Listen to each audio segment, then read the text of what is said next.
어디든 찾아간다. 찾아가는 과학 토크쇼 피플 인 사이언스 시작합니다. 안녕하세요. 저는 실험실을 나온 과학자, 과학 커뮤니케이터 강솔빈이에요.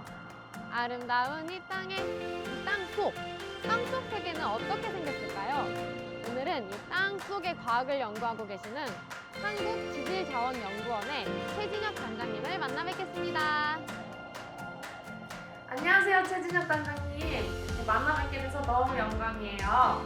먼저 박사님께서 소속되어 계신 이곳 한국지질자원연구원에 대해서 간략하게 설명 부탁드릴게요. 예, 우리 한국지질자원연구원은 말 그대로 지질과 자원을 연구하는 곳입니다. 그래서 우리나라 국토의 전반에 걸쳐서 국토 개발, 그리고 자원 탐사, 그리고 또 해양으로 가서는 석유 해저, 또는 현재 이제 현안이 되고 있는 지질 환경 이런 것들에 대한 다양한 지구과학 조사를 하고 있고요.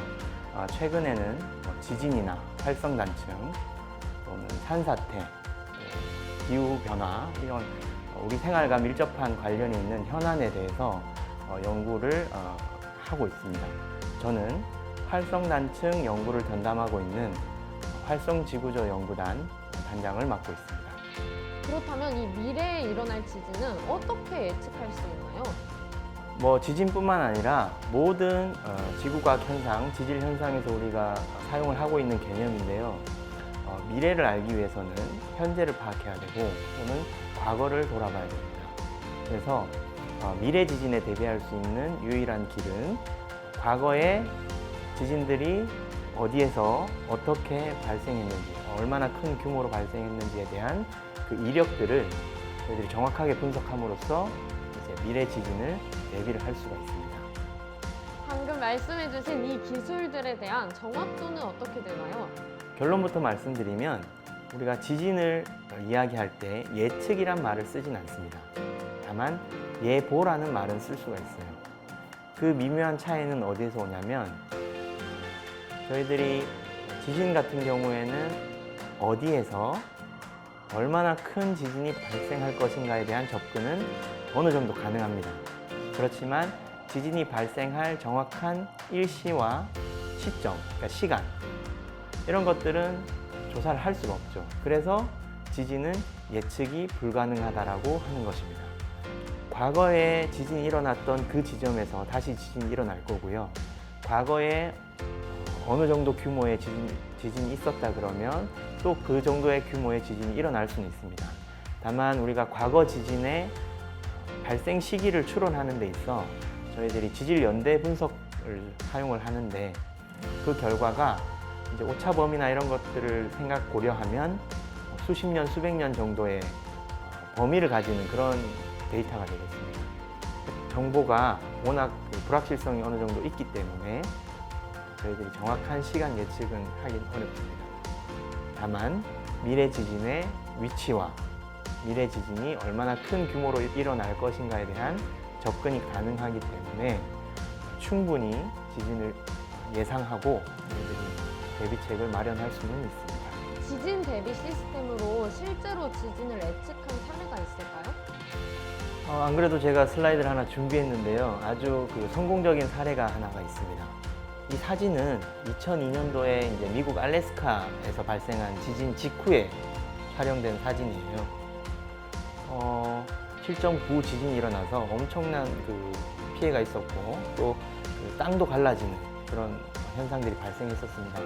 그런데 1970년도에 이미 미국 지질조사서에서 이곳에 활성 단층이 있고 또 앞으로 규모 8 정도의 큰 지진이 여기를 지나갈 수 있다라고 파악이 된 거죠. 그러니까 정확하게 2002년일지 아니면 수십 년 뒤일지 수백 년 뒤일지는 모르겠지만 위치와 지진의 규모를 파악을 한 겁니다. 그리고 이제 알래스카에서 미국 본토로 오는 송유관이 있어요. 근데 이 송유관은 반드시 이 단층을 관통을 해야 됩니다. 그래서 시설을 관리하는 곳에서 단층을 지나올 때 슬라이드 빔을 설치를 하게 된 거죠. 이게 이제 일종의 지표 파열에 대비한 내진 설계를 적용한 겁니다. 그리고 2002년에 지진이 일어났을 때 아무런 피해가 발생하지 않았고 막대한 경제적 손실을 막을 수가 있었죠. 그렇다면 박사님께서 속해 계신 이 활성 지구조 연구단은 어떤 연구단인가요? 우리 연구단은 말 그대로 활성 지구조 운동에 의한 활성단층을 탐지하는 그런 연구단이 되겠습니다. 대형 지진을 연구해서 어떤 국민 안전과 국가의 발전에 이바지한다는 그런 사명감을 가지고 연구를 하고 있고요. 활성단층을 탐지하기 위해서는 상당히 많은 연구 기법들이 필요합니다. 대형 지진은 지표의 어떤 파열이나 변형을 일으키기 때문에 지형이나 또는 우리가 살고 있는 이 바로 땅속 바로 아래, 발밑 바로 앞에 어떤 지질 특성을 봐야 되거든요. 그래서 지형 분석하시는 분들도 있고 또는 땅을 실제 파긴 하는데 파기 전에 지구물리 탐사를 통해서 지하 정보를 분석하시는 분들도 있고 또는 저처럼 땅을 파서 실제 단면을 조사하시는 분들이 있고 또 저희들이 이제 땅을 파서 조사를 하게 되면 그 퇴적층이 언제 형성되었는가에 대한 연대 분석이 필요한데요. 연대 분석 또한 우리 연구단에 있습니다. 그래서 대형 지진이라는 하나의 주제를 가지고 다양한 분야의 전문가들이 모여서 연계하고 융합해서 하나의 그 활성단층 탐지라는 근본적인 목표를 달성하기 위해서 연구를 수행하는 것입니다. 네, 이 지진 경보 시스템이 조금만 더 빨리 왔으면 좋겠다. 이런 마음이 많이 들었어요. 빠른 경보를 위해서 어떤 조건들이 갖춰져야 되나요? 이제 우리가 흔히 조기 경보라고 하는데요. 그 원리를 알면 우리가 어떤 시스템이 필요한지가 나옵니다. 그래서 조기 경보의 원리는 지진이 발생을 하면 우리가 지진동을 겪게 되잖아요. 그게 결국 그 지진으로부터 내가 있는 곳까지의 지진파가 전파돼서 지진동을 느끼게 되는 거거든요. 그런데 지진파에는 여러 종류의 지진파가 있습니다. 그리고 각 지진파들은 지진으로부터 내가 서 있는 이 지표면까지 오는데 도달하는 시간들이 다 달라요. 속도가 다르기 때문에 시간이 다릅니다. 그래서 일단 P파가 먼저 도착을 하거든요. 그러면 P파를 감지하고 그 다음에 이제 S파가 도착을 하게 돼요. 그러면 P파와 S파의 속도 차이에 의한 시간 차이가 있죠. 그게 몇 초든 몇십 초든 우리가 그만큼의 대비할 수 있는 시간이 있는 겁니다. 그래서 P파가 도착하게 되면 이제 우리가 조기 경보라고 해서 사람들한테 문자도 보내고 우리가 이제 지진이 곧 올 거다, S파가 곧 도달할 거다라는 거를 알게 되는 거예요. 그래서 조기 경보의 어떤 성공적인 시스템을 위해서는 이제 P파가 감지됐을 때 바로 즉각적으로 사람들한테 알릴 수 있는 어떤 통신 체계가 갖춰지면 조기 경보 기술은 계속적으로 발전하고 우리가 피해를 줄이는데 큰 역할을 할 수 있을 것으로 생각을 합니다. 지진 경보 시스템이 빨리 더 발전이 돼가지고 저희가 위험한 상황을 피할 수 있게 많이 도움이 됐으면 좋겠습니다. 네, 드디어 이제 피플인 사이언스 마지막 질문까지 왔습니다. 저희의 공식 질문이죠.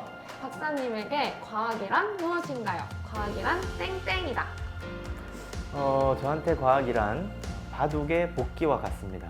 바둑이 끝나면 이제 상대편과 함께 되돌아보는 그런 시간을 가지죠. 활성단층 연구, 과거 대형 지진을 추적하는 일은 상당히 어렵습니다. 그리고 많은 단계가 필요하고 많은 세부 전문가들의 협력이 필요합니다. 그래서 저희들이 매번 조사를 해서 만족할 만한 결과를 얻는 건 아니거든요. 그러면 처음으로 돌아가든 중간으로 돌아가든 다시 돌아가서 다시 연구를 해야 돼요. 그래서 우리가 연구를 리서치라 그러잖아요. 다시 연구한다. 다시 찾아본다. 그래서 정말 우리가 어떻게 그 조사해 왔냐의 과정을 잘 되돌아봐야 우리가 조금 더 기술을 발전시키고 또 과학이 생명 피해라던가 실생활에 실질적으로 기여를 할 수 있기 때문에 저는 과학은 바둑의 복귀와 같다 이렇게 생각을 합니다. 과학은 바둑의 복귀와 같다. 되게 멋진 말인 것 같아요. 지금까지 굉장히 많은 땡땡, 과학은 땡땡이다를 들었는데 그중에서 가장 연구의 본질에 가까운 답변이 아니었나 싶어요. 지금까지 인터뷰에 응해주신 우리 최진혁 박사님께 굉장히 큰 감사드립니다. 저한테 이 지진이라는 게 막연한 공포감 같은 존재였거든요. 근데 박사님과 함께 이야기 나누고 나니까 아, 지진이란 게 이런 거구나. 이렇게 대처할 수 있구나 라는 마음이 생긴 것 같아요. 조금 마음이 편해졌네요. 앞으로도 이런 박사님처럼 지질에 대한 연구를 하고 싶은 학생들이 많이 나와서 우리나라의 지질 연구가 열심히 이루어졌으면 좋겠습니다. 우리나라 국민들을 위해서 열심히 노력해주고 계시는 한국지질자원연구원 여러분들에게 다시 한번 감사의 말씀 드릴게요. 그리고 피플 인 사이언스는 아쉽지만 올해는 여기까지입니다. 지금까지 우리 피플 인 사이언스를 시청해주신 많은 시청자분들께 대단히 감사의 말씀을 드리겠습니다. 나중에 다시 찾아올 테니까요. 오늘도 좋아요와 구독, 알람 설정까지 부탁드릴게요. 그럼 안녕! 해주세요.